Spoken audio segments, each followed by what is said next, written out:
படிச்சவன் மட்டும் என்னடா சொல்ல போறான்? காலையில சூரியன் உதிக்குதுன்னு சொல்ல போறான்.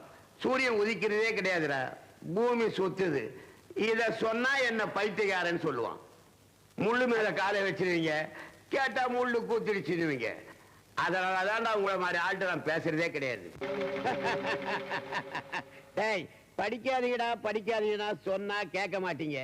படிச்சா அறிவு வரும், அறிவு வந்தா கேள்வி கேட்ப. கேள்வி கேட்டீங்கன்னா பிரச்சனை வரும்னு சொன்ன, கேட்டீங்களா? இன்னைக்கு பாத்தியாடா, ஆஞ்சநேயருக்கு வடமாலை சாத்தினா மாதிரி உனக்கு வெடிமாலையே சாத்திருக்கிறேன்.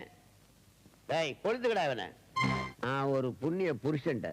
இந்த ஆண்டவன் எங்க இருக்கானோ அங்கெல்லாம் அடிக்கடி மழை பெய்யும். குடிசையே போட்டு கொடுத்துருப்போம் உங்களுக்கு. மழை வந்தா நினைச்சிருவீங்க, நினைஞ்சா உங்களுக்கு காய்ச்சல் வரும். காய்ச்சல் வந்தா வேலைக்கு வர மாட்டீங்க.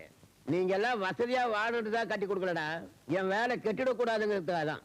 நீங்க எல்லாம் சந்தோஷமா இருந்துட்டா என்ன நினைக்கவே மாட்டீங்கடா.